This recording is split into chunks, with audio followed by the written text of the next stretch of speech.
요즘은 어떨지 모르겠는데 제가 중고등학교 다닐 때 학교를 다닐 때는 한문 수업이 있었습니다. 한문 수업. 일주일에 한 번밖에 안 되는 한문 수업이었지만 그 한문 수업을 꼭 열심히 해야 되는 이유가 있어요. 특히 그 한문 수업, 저 때는 지금은 수능이지만 저 때는 학력고사를 봤거든요. 그런데 재밌는 것은 그 학력고사에 그 한문은 나오지 않습니다. 그런데도 그 한문 수업을 꼭 열심히 해야 되는 이유는 그 일주일에 한 번밖에 안 되는 한문 수업이지만 그게 내신 성적에 들어가요. 내신 성적도 들어가게 되기 때문에 내신을 잘 받으려면 한문을 잘했어야 해요. 근데 가만 보니까 그때 그래도 한문을 열심히 한 게 참 감사한 것 같아요. 왜냐면 사자성어 같은 걸 이야기할 때 저희 아들이나 애들한테 절대로 제가 비치지 않습니다. 왜냐면 저는 배웠고 애들은 안 배웠습니다. 그렇죠? 그런 사자성어 이런 거 이야기할 때 한문이 많이 도움이 되는 것 같아요. 지금도 많은 문장들은 아니지만 몇 가지 문장들을 기억합니다. 무리 금일 불하기 유내일하고 무리 금년 불하기 유내년하라. 무슨 뜻인지 아세요? 대학에 나오는 말로서 오늘 무리 금일 불하기 오늘 하루 학문을 하지 않았다면 내일이 있다라고 말하지 말고 올해 한 해 동안 학문을 하지 않았다면 내년은 있다라고 말하지 말라는 것이에요. 이것이 공자가 그의 제자들에게 했던 이야기입니다. 아, 저 그 중학교 때 외운 거 지금도 외우고 있죠. 제가 이런 사람이에요. 그런데 이 한자가 지금은 그때는 꼭 필수 과목으로 했던 과목인데 지금은 그렇지 않은 것 같아요. 지금은 선택 과목으로서 하고 싶은 학생들만 선택해서 듣는 그러한 수업이 되었습니다. 이 한문 수업이 그러다 보니까 학생들의 문제가 뭐가 생기냐면 학생들의 어휘력이 떨어진다라는 이야기들을 많이 해요. 어휘력. 왜 한문 수업을 안 하는데 어휘력이 떨어질까요? 그 이유는 우리나라 국어, 한글이라고 이야기하고 우리가 말하고 있는 한글의 70% 정도가 한자로 된 단어들이기 때문에 한자로.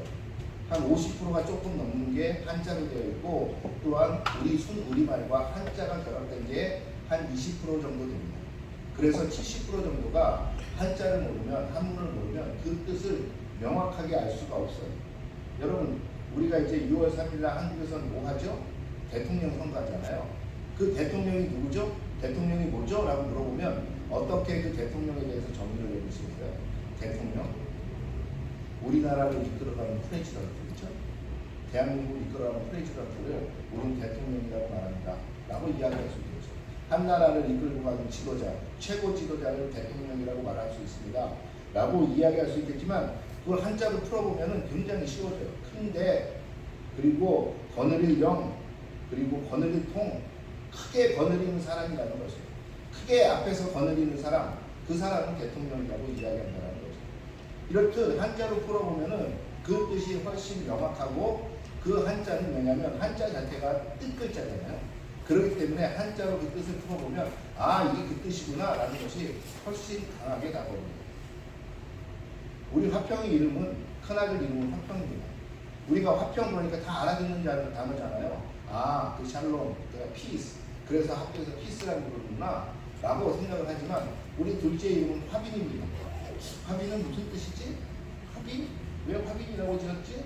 라고 생각해보면 많은 의문이 생기지만 한자를 풀어보면 놀라운 뜻이 그 안에 있습니다. 변화될 화자에 나라 이름 문자. 너는 나라를 변화시키는 자가 되어라. 너는 네이션 체인저가 되어라. 그래서 화빈이의 영어 이름은 뭐죠? 네이션이에요.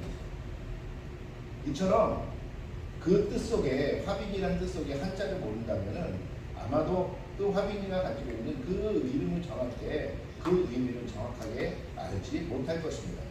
그럼 우리 세우미는 무슨 한자일까요? 세우미는 한자가 없어요. 한글로 세우다 동사의 명사형 세움이라고 지었을 뿐이에요.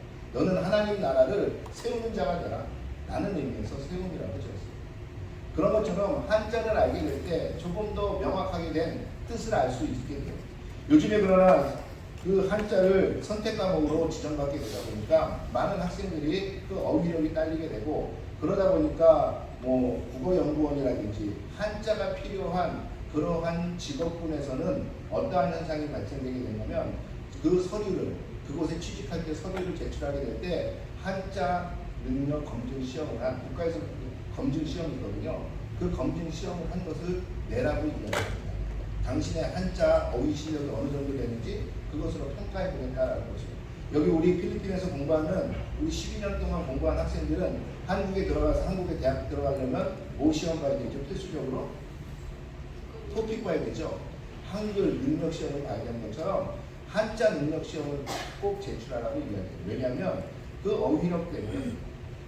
다시 말하면 우리 한글의 70% 정도가 한자를 기초로 한 언어로 되어 있기 때문에 한자를 배우는 것이 좋기는 합니다. 그래야 그 뜻들이 명확하게 우리에게 올 수 있다는 것입니다. 그러한 것처럼 우리가 성경을 읽을 때도 성경에도 이러한 뜻풀이가 필요한 것들이 많이 있을 때가 있어요. 성경 자체가 원래는 구약은 히브리어, 신약은 그리스어, 고대 헬라어로 되어 있기 때문에 이 그리스어와 헬라어가 번역되는 과정에서 그 뜻들이 사라지고 아니면 다른 뜻들로 오해되는 경우들이 생기기 때문에 그렇습니다. 그것을 왜냐하면 문화가 다르잖아요. 그리고 역사가 다르고 다시 말하면 같은 말을 해도 그 생각하는 뉘앙스의 차이가 생기기 시작한다는 거죠. 그렇기 때문에 이 성경을 읽을 때 우리말로 번역된 성경을 읽지만 가끔 가다가는 이 번역된 성경 속에서 이해가 안 되는 그러한 것들이 있어요. 여러분 그 마태복음에 나타나는 예수님께서 하신 말씀 있죠. 너희는 세상의 빛이라. 마태복음 5장 14절 제일 유명한 말씀 중에 하나. 너희는 세상의 빛이라. 산 위에 있는 동네가 숨겨지지 못할 것이요. 너희는 세상의 빛이라고 이야기했는데 예수님께서 갑자기 산 위에 있는 동네가 숨겨지지 못한다 라고 이야기해요. 세상의 빛과 산 위에 있는 동네가 무슨 의미가 있는가 라고 우리는 생각할 수 있어요. 왜냐하면 한국은 동네가 어디에 형성되죠?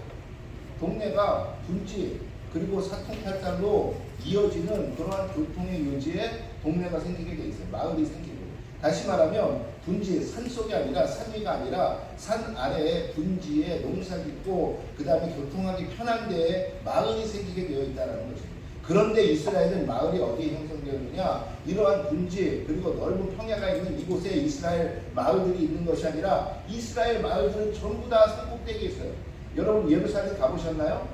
예루살렘 가보면 예루살렘은 해발고도 거의 1000m가 되는 산꼭대기에 있습니다. 우리가 아는 베델, 우리가 아는 거의 모든 헤브론, 거의 모든 동네들은 어디에 있느냐? 산꼭대기에 있어요. 그렇기 때문에 예수님께서는 뭐라고 이야기하시냐면 너희 믿는 자들아 너희들은 세상의 빛인데 왜 세상의 빛처럼 동네, 산 위에 있는 동네가 왜 숨겨지지 못할까요? 낮에는 숨길 수 있습니다. 그런데 문제는 밤이에요. 밤에 그들이 불빛을 켜면 어떻게 되죠? 불을 켜면 산 아래에 있는 사람들은 아 저기에 사람들이 있구나 다 알 수가 있어요. 그런 것처럼 산 위에 있는 마을은 절대 숨길 수가 없다. 왜? 너희는 세상의 빛이기 때문에. 너희가 산 위에 있든지 산 속에 있든지 어디 있든지 너희는 그 빛이라면 너희는 숨겨지지 않는다라는 것이에요. 너희는 꼭 세상에 드러나게 돼 있다라는 것이에요. 왜? 너희가 스스로가 빛이기 때문에 그렇다라는 것이에요. 이런 것처럼 그 나라의 뉘앙스나 문화나 역사를 우리가 모르고 그냥 성경을 그냥 이해하고 있는다면 가끔 가다가 오해의 생각의 소지가 생길 수 있어요. 그 중에 하나가 뭐냐? 오늘 7절에 나오는 엘베델이라는 뜻이에요. 엘베델.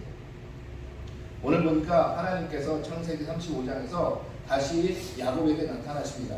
야곱에게 나타나셔서 하나님이 말씀하세요. 야곱아, 야곱아, 네가 지금 왜 여기 있느냐? 그러면서 네가 처음에 너의 형 에서의 낯을 피해서 너의 형 에서를 피해서 도망할 때 네가 나에게 서원했던 그 베델 그 땅으로 돌아가라. 그곳에 가서 나에게 제단 쌓으라 라고 이야기했어요. 왜 이 이야기를 하실까요? 베델에서 야곱이 31장에서 베델에서 야곱이 하나님을 만나게 됩니다.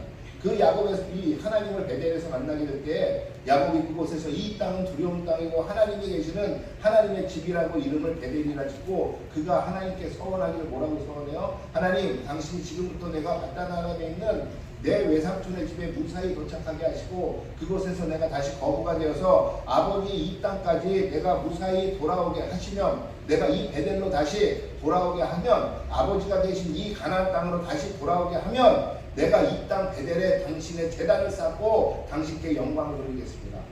그러한 서원을 하잖아요. 그 서원을 기억한 것은 하나님이고 기억 못한 건 누구예요? 야곱이에요. 그 야곱에게 하나님께서 오늘 다시 이야기합니다. 너 그때 나에게 뭐라고 소원했어? 너 그때 나에게 뭐라고 말했어? 너 그때 그 곤란하고 그 어려운 상황 가운데 네가 약속한 것은 무엇이었어? 라고 이야기하면서 하나님은 그 야곱에게 베델로 다시 올라가라고 이야기합니다. 그래서 야곱이 그의 가족들과 그의 식솔들과 사람들과 다시 함께 그 베델로 이제 이전합니다.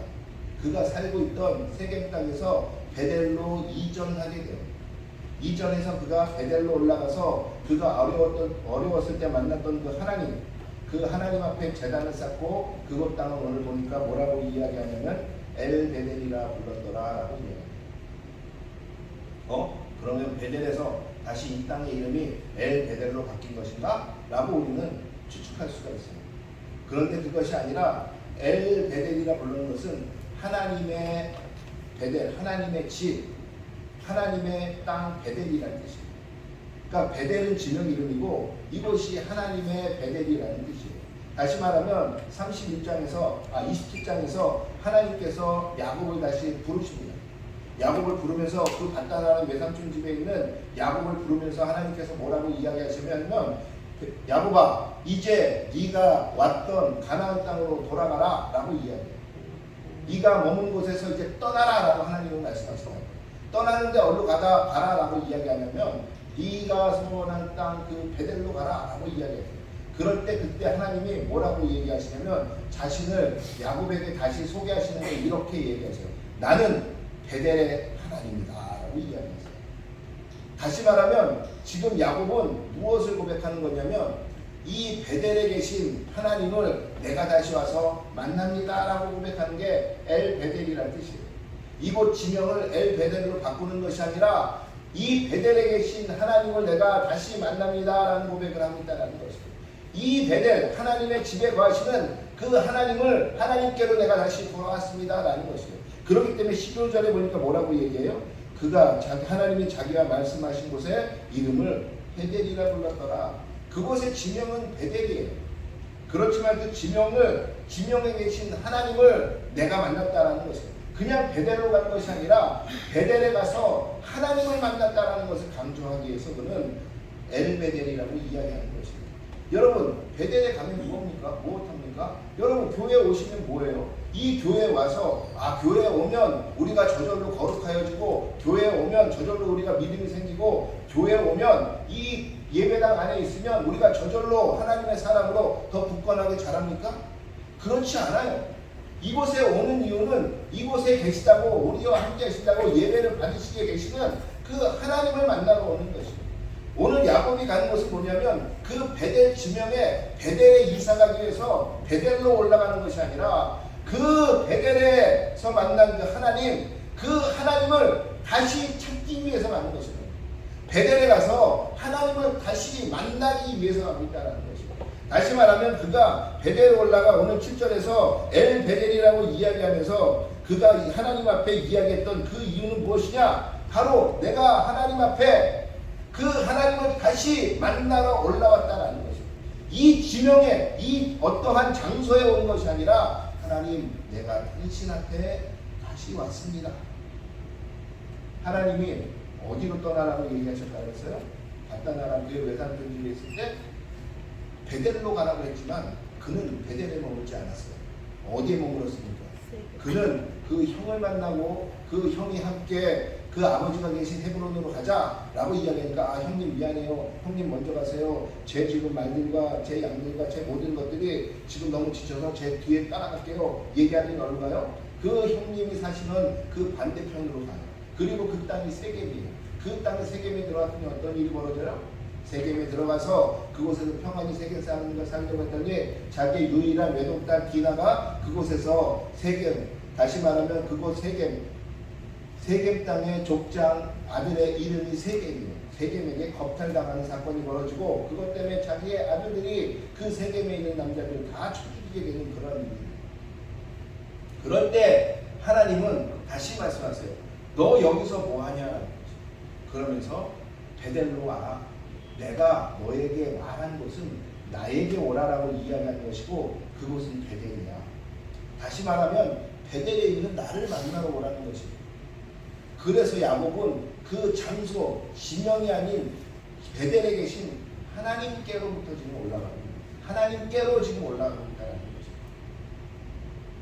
두 번째, 우리가 오늘 살펴보려고 하는 히브리어 단어 중에 하나는 뭐냐면 이 야곱이라는 단어예요. 야곱. 오늘 보니까 하나님께서 우리 10절을 다시 한번 말씀을 드렸습니다. 10절 한번 읽어주세요.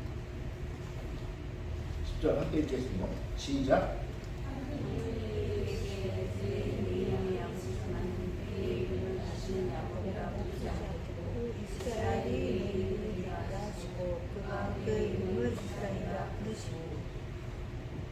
원래 야곱의 이름이 뭐였어요? 야곱의 이름이 원래 이름이 야곱이죠. 예, 그렇죠? 그리고 그 야곱이 태어날 때 어떻게 태어났어요? 야곱은 쌍둥이였고 그 형보다 뒤에 나왔고 그 형 에서의 뭐를 잡고 나왔다고요? 뭐를 잡고 태어났다고요? 그 형 에서의 발 뒤꿈치를 잡고 태어났다고 이야기해요. 그래서 그의 이름을 야곱이라고 지었어요. 야곱, 발 뒤꿈치를 잡은 자, 뒤를 잡은 자 라는 뜻이 바로 야곱이라는 뜻인데, 원래 이 야곱은 히브리어 아카브라는 단어에서 옵니다. 이 아카브라는 단어는 무슨 뜻이냐면은 원래 뒤꿈치라는 단어도 뜻도 있어요.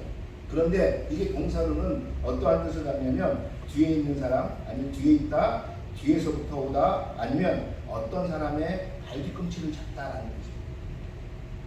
원래 그러니까 뉘앙스가 무슨 뜻이냐면은 뒤에서 모략하고 뒤에서 무언가를 저 사람을 무너뜨리기 위해서 모략하고 힘들게 자꾸 공격하는 사람, 이러한 사람이 야곱이라는 것입니다. 다시 말하면 이 야곱은 계속적으로 누군가를 넘어뜨리는 사람이에요. 뒤에서 계속적으로 넘어뜨리고 앞에 서진 않아요. 뒤에서 모략과 계략을 가지고 넘어뜨린다는 뜻이 바로 이 아카브라는 동사에 있다는 것입니다. 다시 말하면 야곱 자체가 그런 발뒤꿈치를 잡아서 그것도 있지만 그의 일생이 어땠어요? 그의 형하고 있을 때 어땠어요? 그는 뒤에서 형 몰래 팥죽으로 그의 형의 장자권도 샀고 엄마와 소위 말해서 작당하여 그의 형의 장자의 축복에 대한 기도도 가르쳤어요.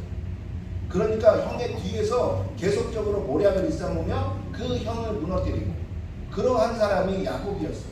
이 아카브라는 단어가 바로 그런 뜻이라는 거예요. 그런데 이 아카브의 미완료형이 뭐냐? 그게 야곱이에요. 미완료. 여러 번 얘기하잖아요. 미완료형. 무슨 뜻? 히브리어에는 완료형과 미완료형 시제가 두 개밖에 없다고. 완료형은 이미 끝난 거. 미완료형은 그게 시작의 발단이 과거가 됐던 현재가 됐던 미래가 됐던 그 행동의 발단이 언제인지는 모르나 이 행동이 끝나지 않은 게 미완료예요. 그러니까 히브리 원어로 보면 히브리 말로 되어 있는 성경을 보면 하나님이 말씀하신 것, 미래 하나님이 내가 그렇게 할 것이다 라고 이야기한 거는 완료태로 써 있을까요? 미완료태로 써 있을까요? 미래에 일어나니까 미완료태로 써 있을 것 같지만 하나님이 말씀하신 건 모든 게 거의 다 완료태로 써 있어요.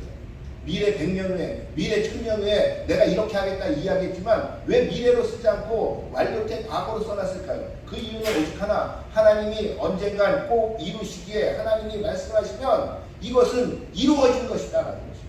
그렇기에 미래에 일어날 일도 히브리어로 써놓으면 완료 형태로 써놔요. 하나님이 말씀하십니다.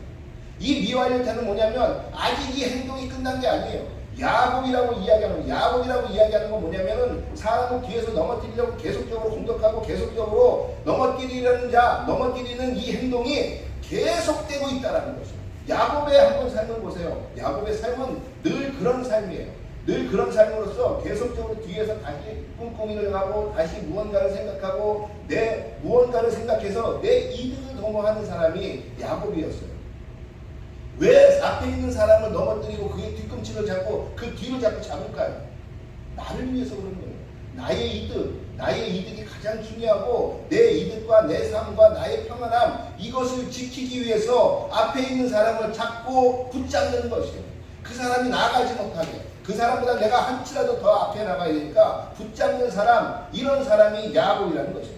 여러분, 이렇게 생각해 볼 때 현대 사람들은 어떤 사람들입니까? 현대는 경쟁하는 사람들의 삶이에요. 이 경쟁 속에서 낙오되면 우리는 뒤처진다고 생각해요. 이렇게 보면 현대에 사는 모든 사람들은 어떤 사람들이냐? 이 야곱과 같은 사람이에요. 하나님 보실 때는 악하고 뒤에서 붙잡으며 넘어뜨리려고 하는 이 사람들이 바로 야곱, 이 행동이 멈춰지지 않는 이 야곱, 이게 바로 우리들의 본 모습이라는 것입니다. 그러니까 이 야곱은 그냥 한 사람의 고유명사로도 쓰이지만 이 야곱 자체가 그러한 사람으로 우리는 인식할 수 있다라는 것입니다. 또 한 가지 보려고 하는 것은 무엇이냐? 바로 여기서 야곱의 이름이 무엇으로 바뀌어요? 야곱의 이름이 큰 소리로 말해요. 큰 소리로. 뭘로? 이스라엘로 바뀌는 거죠. 이스라엘. 근데 이 이스라엘이라는 이 단어는 원래 두 단어가 합쳐진 것이에요. 뭐냐면은 이스라라는 단어와 엘이라는 단어. 근데 이 이스라라는 단어는 사라라는 단어에서 와요. 이 사라라는 히브리어는 또 무슨 뜻이냐면 이거는 겨루다, 싸우다 라는 뜻입니다. 다시 말하면 고대 근동에서 왕들끼리 전쟁을 하게 되고 겨룰 때 이 사라라는 단어를 써요. 이 겨뤄서 결론적으로 이 만드는 것이 무엇이죠? 이 겨뤄갖고 내가 너를 통치하겠다라는 것이에요. 내가 너를 다시 통치하고 내가 너의 권력을 뺏어오고 내가 너를 통치할 수 있는 권력을 행사하겠다라는 게 바로 이 사라라는 동사가 있어요. 다시 말하면 사라를 번역할 때 그래서 사라의 의미 속에 뭐가 있냐? 내가 겨뤄서 내가 너를 통치하고 권력을 행사하는 이러한 의미가 들어있어요. 그래서 권력을 행사하다, 통치하다, 겨루다 그냥 겨루는 게 아니에요. 이것은 그 사람을 통치하기 위해서 겨루는 게 사라예요. 그런데 이 사라의 미완료형이 또 무엇이냐? 그것이 이사라예요. 이사라. 다시 말하면 겨루는 게 끝나지 않아요. 계속적으로 날마다 겨루면서 싸워요. 계속적으로 겨루면서 싸우고 맨날 겨루고 맨날 겨루고 맨날 겨뤄서 내가 그 사람의 권력을 뺏기 위해서 어떠한 곳에서의 내가 더 많은 통치를 이루기 위해서 매일 겨루며 싸우는 것. 이것이 이사라라는 거죠. 어쩌면 우리의 모습과 비슷하지 않습니까? 우리가 겨루며 우리가 날마다 싸우는 이유는 어디에 있어요? 날마다 경쟁하는 이유는 어디에 있어요? 그것은 경쟁하여 우리가 무언가 조금 더 권력을 갖고 그 권력을 통해서 평안한 삶을 누리기 위해서 그러지 않습니까? 오늘 보니까 이 이사라의 엘이라는 동사부터 엘이라는 고유명사부터 하나님과 겨룬자라는 것이 바로 하나님께서 그의 이름을 바꿔주신 거예요. 뭐에서? 야곱, 뒤에서 뒤꿈치를 잡고 뒤에서 늘 사람을 넘어뜨리려고 잡는 사람에서 지금 보니까 하나님과 겨룬 사람이다 라고 이름을 바꿔주세요. 이 장면이 어디에 나오죠? 이 장면이 창세기 32장에 나오죠. 창세기 32장에 우리가 이미 묵상하면 다 아시겠지만 32장에 어떻게 돼요? 그가 야곱강 앞에서 그가 그것을 자기 부인도 건너게 하고 자기 짐승도 건너게 하고 자기 아이들도 다 건너게 한 다음에 그가 밤새도록 그곳에 강을 건너지 않고 누군가와 씨름을 하기 시작합니다. 다시 말하면 경쟁을 하고 싸우기 시작해요. 그런데 그 싸우면서 그 싸우던 그 사람이 뭐라고 그러냐면 동이 트니까 이제 좀 나를 놔줘라. 나를 놔줘서 내가 좀 가게 해줘라. 알았다 네 이겼어. 너 잘났어. 네 날 좀 이제 가게 해줘 라고 이야기하니까 그 야곱이 뭐라고 이야기하냐면 나를 축복하시기 전에는 내게 복을 주시기 전에는 내가 절대로 당신을 보낼 수 없습니다. 그때 그 사람이 어떻게 해요? 야곱의 환도뼈를 쳐서 그가 무릎 꿇게 하고 그런 다음에 그에게 내가 너를 축복하겠다라고 이야기하며 그곳을 떠납니다. 그러자 야곱이 묻죠. 당신의 이름이 무엇입니까? 라고 물으니까 왜 그걸 나한테 물어보지? 너 지금까지 누구랑 싸운지 몰라? 라고 그 사람이 하나님과 겨뤄서 하나님과 싸워서 끝까지 겨룬 사람이 누구냐? 야곱이에요. 그때 너의 이름은 이제 야곱이라 부르지 말고 이스라엘이라 불러라 라고 이야기합니다. 이스라엘, 하나님과 겨룬 자라는 뜻으로 그 이름을 만들어 주었기에 이스라엘로 오는 하나님이 그를 부른다 라고 이야기합니다. 그런데 더 재밌는 걸 하나 말씀드릴까요? 이 사라라는 동사는 아까 겨루다 싸우다라는 무엇을 갖기 위해서? 권력을 갖기 위해서, 통치하기 위해서. 다시 말하면 겨루는 것도 영원히 겨루지만 이 사라를 통치의 개념으로 보게 되면 어떻게 되냐면 영원히 통치하는 자가 돼요. 통치가 끝나지 않은 사람, 하나님과 함께 통치가 끝나지 않은 사람. 또 다르게 번역할 수 있어요. 하나님께 영원히 통치받는 사람. 이것이 이스라엘이라는 것입니다. 다시 말하면 야곱은 나의 이득을 위해서 누군가를 붙잡았던 사람에서 이제는 하나님의 통치를 영원히 받는 사람이 되었어요. 그리고 누군가를 넘어뜨려 나의 이득을 취하려고 했던 이 야곱이 이제는 누군가 사람들을 통치할 수 있는 사람이 되었다는 것입니다. 어떻게 했더니 엘베델을 했더니 엘베델 하나님 앞에 나와 하나님 앞으로 그가 서원했던 그곳으로 나왔더니 그가 이스라엘이 되었다는 것입니다. 야곱에서 이스라엘로 변했다는 것입니다. 다시 말하면 누군가를 넘어뜨리고 그 히브리인이라는 경쟁 속에서 삶을 살아했던 이 야곱이 어찌 보면 하나님의 통치 가운데 하나님을 대신하여 세상 가운데 하나님의 통치를 행하는 사람이 되었다는 것입니다. 여러분 바로 하나님을 대신하여 하나님의 통치를 하는 사람, 이 사람이 누구입니까? 이 사람이 태초에 하나님이 천지를 창조하실 때 처음 인간을 창조하실 때 그 인간을 만드신 목적이 바로 여기에 있어요. 내가 이 사람들로 더불어 이 세상을 뭐하게 하자? 다스리게 하자. 다스리게 하기 위해서 인간을 만드셨는데 지금 야곱이 뭐예요? 세상 가운데 사람을 붙들며 내가 이득을 취하는 사람에서 하나님을 대신하여 통치할 수 있는 사람으로 변화된 것, 이것이 야곱에서 이스라엘로 변화된 그러한 의미라는 것입니다. 다시 말하면 하나님께서 처음 창조하실 때 인간을 만드시면서 목적하셨던 그 인간의 모습이 이제 이 야곱에서 이스라엘로 변화시키는 것을 통해서 하나님은 말씀하신다는 것입니다. 영원히 겨루는 사람도 되겠지만 하나님과 겨뤄서 그 하나님께로부터 복을 받았는데 어떤 복을 받았느냐? 네가 이제 나를 대신해서 나의 통치 가운데 너는 세상을 통치하는 자가 되라 라는 것이 이 이스라엘이라는 말의 의미 속에 들어있다는 것입니다. 여러분은 멋지지 않습니까? 예? 저만 그렇게 설교 준비하면서 저만 가슴이 뛰고 야 내가 이런 거를 내가 다시 또 알게 되다니 야 하나님 감사합니다. 저만 뭐 이렇게 생각하는구나. 그래도 좋습니다. 뭐 저라도 깨달고 저라도 뭐 그것을 알게 되고 제가 그것에 감사하며 제가 그렇게 변화될 수 있다는 말. 바로 야곱에서 이스라엘로 하나님이 이름을 변경하시는 것은 죄 많은 인간에서 하나님의 자녀로 그를 변화시켜주는 하나님의 구원의 메시지가 이 속에 담겨 있다는 거죠. 여러분은 지금 야곱으로 사십니까? 아니면 이스라엘로 살고 계십니까? 여러분 그렇다면 우리가 이렇게 야곱에서 이스라엘로 바뀌기 위해서 우리가 해야 될 것이 몇 가지 있어요. 그 중에 첫 번째가 뭐냐? 그 첫 번째는 철저하게 주님을 붙드는 것입니다. 처음 이스라엘로 이름이 바뀔 때 32장에서 바뀔 때 그가 어떻게 했죠? 야복강에서 그는 하나님이 나는 이제 떠나겠다. 내가 떠나겠으니까 그래 너 이긴 걸로 하자 라고 이야기했을 때 그가 어떻게 했어요? 주님께서 나를 축복하시기 전까지 복을 주시기 전까지는 나는 절대로 이것을 놓을 수 없습니다 라는 것이었어요. 우리의 결판을 어디서 봐야 되는 거냐면 야복강가에서 봐야 되는 것이에요. 다시 말하면 우리의 결판을 다른 사람으로부터 아니면 세상으로부터 아니면 세상의 권력으로부터 아니면 세상의 재물로부터 우리의 결판을 내야 되는 것이 아니라 하나님께로부터 하나님 안에서 하나님으로부터 하나님과 결판을 내야 되는 것입니다.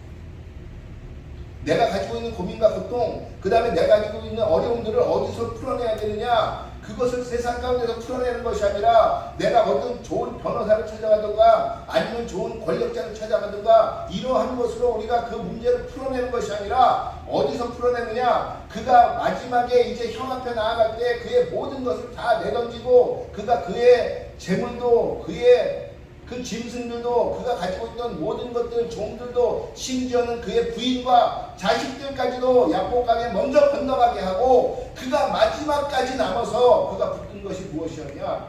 하나님을 마지막까지. 당신이 여기서 나에게 복되게 하시지 않으면 나는 절대로 당신을 놓을 수 없습니다. 바로 야곱에서 이스라엘로 이름이 바뀌기 위해서는 우리는 철저하게 하나님을 붙드는 삶을 살아야 한다는 것입니다. 두 번째는 무엇이냐면 우리가 있어야 되는 자리를 잊으시면 안 돼요. 하나님은 어디로 가라 그랬어요?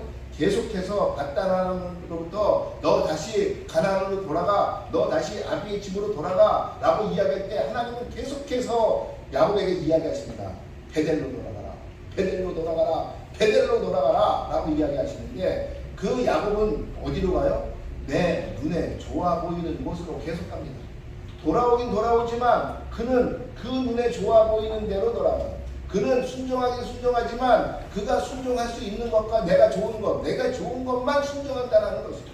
하나님 앞에 나오지만 하나님 앞에서 하나님께 철저하게 순종하며 나오는 것이 아니라 어떻게 순종하느냐? 내게 이득이 될까? 이득이 되지 않는 것은 우리는 순종하지 않는다는 것이죠. 하나님 조금만 기다려보세요. 하나님 이거 아닌 것 같은데요? 하나님 이게 아니고 이 자리 같은데요? 라고 이야기하면서 그 하나님의 말씀에 순종하지 않고 내 뜻에 내 소견에 옳은 대로 행하기 시작한다는 거죠.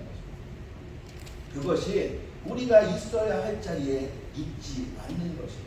지난 금요일에도 설교했지만 이 하나님께 순종하지 않고 순종의 자리에 나아가지 않고 있는 것, 이것 자체가 순종의 반대는 불순종이 아니라 뭐라고 금요일에 얘기했죠? 여러분 그거 아니십니다.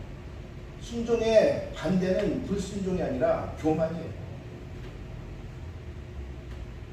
하나님은 우리에게 그 자리에 있어야 될 자리에 있으라라고 이야기하신다는 것이죠.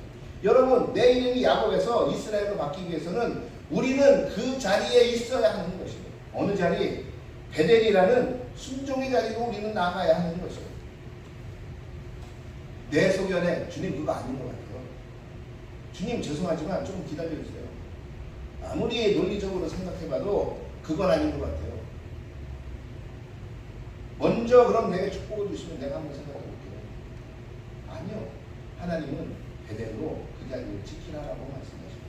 세 번째, 그 이름이 바뀌기 위해서는 오늘 보니까 그 야곱이 베델로 올라가기 전에 어떻게 이야기하냐면 그 가족들에게 너희가 가지고 있는 모든 더러운 것들, 우상의 재물들, 모든 것들을 다 갖고 오고 너희를 정결케 해라 라고 이야기합니다. 하나님의 베델로 나아가 그 이름이 야곱에서 베델로 바뀌기 위해서는 우리가 정결해져야 한다는 것입니다. 무엇으로부터? 세상으로부터 우리는 나와 우리는 하나님의 것으로 정결함을 입어야 된다는 것입니다. 정결함을 입지 않고 그냥 세상의 모든 것들, 그 죄들이 그대로 묻어있는 것들, 그 더러운 것을 그대로 입고 하나님의 베델로 갈 수는 없다는 것입니다. 우리 스스로가 죄된 의복을 벗어버리고 우리 스스로가 깨끗한 옷으로 갈아입으려 해야 한다는 것입니다. 이런 얘기하면 굉장히 이해하기 싫어합니다. 가끔가다 주일날 아침에 저는 우리 그 막내딸과 가끔 부딪힐 때가 있어요. 그 마음 알죠? 예쁜 옷 입고 아름답게 입고 가고 학교 일주일 동안 학교 갈 때는 맨날 교복만 입는, 그래도 교복 안 입게 입는 것은 그 교회 갈 때 주일날 그 옷을 입는 것이고 예쁘게 입고 입어보고 싶어서, 자기가 원래 입어보고 싶은 옷을 입고 싶어서 이렇게도 입어보고 저렇게도 입어보는데 제가 딱 스캔을 한다고 이야기합니다. 갈아입어. 아빠 이거 요즘 애들이 다 입는데 갈아입어. 무슨 추리닝을 입고서 하나님 앞에, 무슨 배꼽 다 내놓고 하나님 앞에 갈아입어. 하나님 앞에 정결하게 나갔습니다.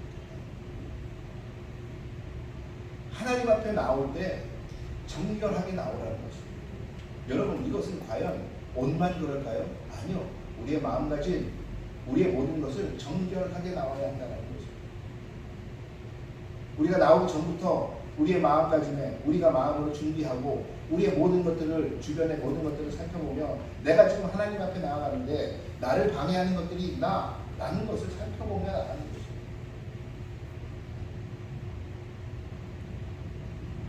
이 세 가지, 다시 말하면 철저히 주님을 붙잡으며 우리가 있어야 할 자리, 순종의 자리에 나오고 우리를 늘 정결하게 만들어갈 때 우리는 야곱에서 이스라엘로 바뀔 수 있다는 것이에요.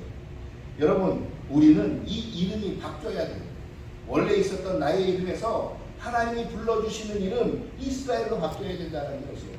하나님과 결었다가 아니라 하나님을 대신해서 세상을 통치할 사람, 그리고 하나님의 통치 아래 머무는 사람이라는 이름으로 우리는 바뀌어야 한다는 것이에요. 그 이름이 무엇입니까? 하나님의 통치 아래 살면서 하나님에게 순종하고 그 하나님의 말씀에 순종하며 그것을 세상 가운데 보이며 그것으로 세상을 이기며 살아가려고 하는 사람들, 이 사람들이 누구예요? 이 사람들이 신약에 와서 바로 그리스도인이라 불리는 사람들이에요.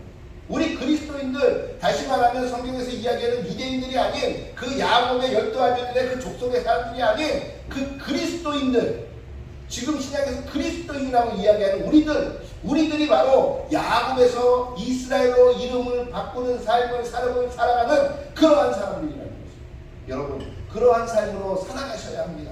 그럴 때 하나님의 복이 우리에게 오는 것이고, 그럴 때 하나님이 이해가 되기 시작하는 것이고, 그럴 때 왜 하나님의 말씀이 우리에게 꿀송이보다 단지를 알게 되는 것이에요. 이름이 바뀌지 않은 야곱은 절대로 하나님의 말씀이 왜 좋은지를 몰라요. 이름이 바뀌지 않은 야곱은 절대로 하나님께 순종하는 것이 왜 복이 되는지를 몰라요. 그 순종해서 복을 받는 것보단 내 소견에 옳아서 그것대로 가서 복을 받는 게 더 중요한 사람이 야곱이라는 것이에요. 여러분은 지금 야곱의 자리에 계십니까? 아니면 이스라엘의 자리에 계십니까? 여러분의 이름은 지금 야곱입니까? 아니면 여러분의 이름은 지금 이스라엘로 변화돼 가고 있습니까? 아니면 이미 이스라엘의 삶을 살고 여러분은 계십니까? 성경은 계속적으로 이야기합니다. 너는 야곱이 아닌 이스라엘이라 라고 이야기합니다. 너는 세상에 속한 자가 아니라 예수에 속한 이스라엘이라고 이야기한다는 것이에요. 여러분이 이 자리에 앉아있는 것은 내가 야곱이 아닌 이스라엘의 삶을 살겠습니다 라고 고백하며 그것을 다짐하며 나아오는 것이에요. 그냥 이 예배당에 나와서 내가 그냥 예수를 믿는 예수쟁이니 내가 나와서 앉아있으면 복이 되겠지. 아니요, 복되지 않습니다. 우리의 이름이 야곱에서 이스라엘로 바뀌지 않으면 아무리 예배당에 앉아있고 아무리 우리가 예배 시간에 나와서 우리가 하나님께 그 자리를 지키고 있을지언정 우리는 예배에서 아무런 감동을 얻을 수도 없고 우리는 하나님께 기도할 때 아무런 하나님의 기쁨도 느낄 수 없으며 우리는 찬양할 때 왜 찬양이 기뻐서 우리가 박수치며 기뻐 찬양하는지를 알 수가 없다는 것이에요. 그 이름이 야곱 가운데 있으면 그 이름이 야곱으로서 살아가고 있으면 우리는 이 모든 것에 아무것도 기쁨과 그 의미를 알아낼 수 없다는 것이에요. 오로지 야곱이 이스라엘로 변화할 때 왜 하나님 앞에 예배당에 나와 예배하며 그것이 기쁜 것인지, 왜 예배 가운데 하나님을 찬양하고 싶은지, 왜 예배 가운데 하나님의 통치, 그 순종이 복이 되는지를 알 수 있는 것은 오직 하나 이스라엘로 변화될 때 알 수 있다는 거죠. 여러분은 야곱의 삶을 사시고 계십니까? 이스라엘의 삶을 살고 계십니까? 아니면 야곱의 삶을 그리워하십니까? 이스라엘의 삶을 그리워하십니까? 그것을 위해서 우리는 엘베델을 해야 하는 것입니다. 하나님이 계신 그곳으로 가는 것이지 하나님의 장소로 나오는 것입니다. 하나님이 계신 하나님께로 가는 것이지 하나님이 계시다고 있는 종교적인 장소로 나가는 것이 아니라 우리가 다시 한번 엘베델 하면서 우리의 이름이 야곱에서 이스라엘로 변화되어 하나님의 통치를 받으며 그 통치의 기쁨이 무엇인지 맛보며 살아가는 저와 여러분의 주님으로 축원하겠습니다. 그러한 삶을 통하여 세상 가운데 하나님의 기쁨이 무엇인지 보이며 살아가는 저와 여러분들을 주의 이름으로 축원하겠습니다. 그러한 사람으로서 이스라엘로서 하나님이 주신 그 기쁨과 복을 누리며 살아가는 저와 여러분들을 주의 이름으로 축원하겠습니다. 우리 이 시간에 함께 좀